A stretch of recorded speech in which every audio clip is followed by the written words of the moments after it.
Billy here. I want to address something that I've seen a lot of on the internet's social media. Boomers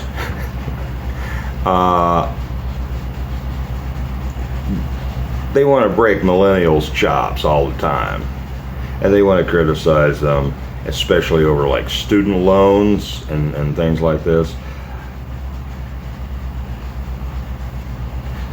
They think it's unfair that they want forgiveness for their student loans because, of course, typically they went and got a degree in philosophy or gender studies or something stupid like that, and then they expect the government to pay back their loan with tax money or forgive their debt.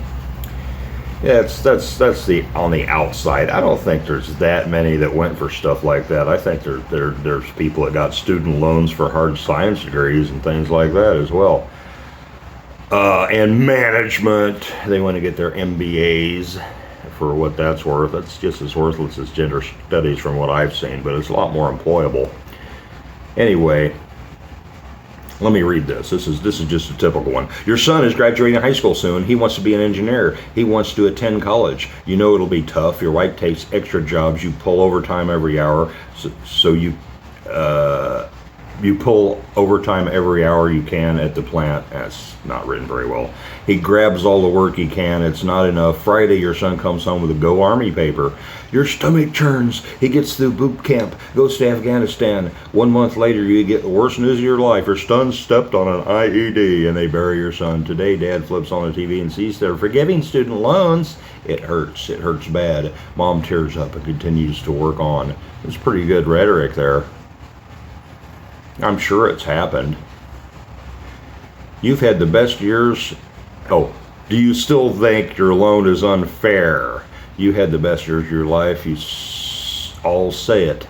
Made lifelong friends, learned lifelong lessons, and an ability to earn a living. I assume they're talking about college here.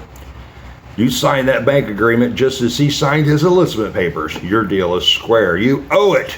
Many have paid more than you for the same opportunity. Shut up and stop whining and earn it. Well, let's look at something here that's being ignored. It's a false dichotomy. Okay, let's look at the kid that went to college instead of the Army because he got a government loan.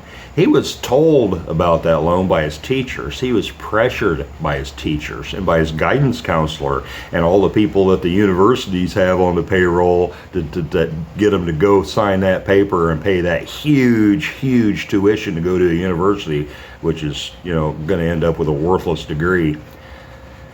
And the government guarantees it by denying the ability to declare bankruptcy. You can't default on this loan, the government says. So it's the government colluding with universities and banks to take 18-year-old kids and get them to pressure them and use their guidance counselors and their teachers and the media.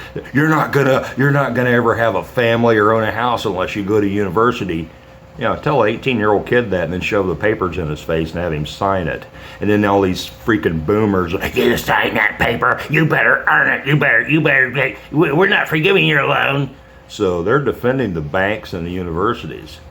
It's either the taxpayers pay for it, the taxpayers that have already paid their bills and sent their sons to war, or the kid pays it. It's a false dichotomy. The banks and the universities that colluded to make this predatory system of killer loans, they need to be the ones that eat it.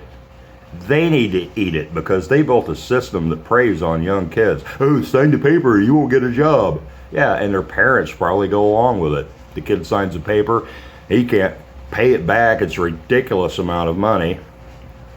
College tuition has gone up way faster than inflation, and they're fat. They got lots of people on the payroll, and they're making an avalanche of money, way too much for what they do, and the quality is taking a nosedive. You don't get an education anymore. Why don't they eat it? They're propped up by the government. Nobody talks about that. They want the kid to eat it. Get off your high horse. You don't have enough brains or imagination to see the real solution to this. Oh, but the universities will collapse. They freaking need to. You need some organic universities with reasonable costs that actually have results to take their place. But it's never going to happen as long as you're making sure those damn kids pay those loans. Get your head out of your ass, for fuck's sake. And then I'll say something else. They're lionizing the kid that joined the army. You know what? He was lied to as well. They were both lied to. They both bought tickets that were phony. This kid goes overseas and kills people for a living, and he finally gets killed because he's saving us from terrorism and preventing the mud people of Afghanistan from taking over America, right? They didn't have anything to do with 9/11. You believe in 9/11 still too, do you? You know, they both took tickets. They both were lied to. It cost one his life. It cost the other one his all future finances. And you're okay with that. You want to play one against another. You're caught in the middle of the false dichotomy game. Congratulations. You know, try to do a little better. Anyway, Uncle Billy signing out.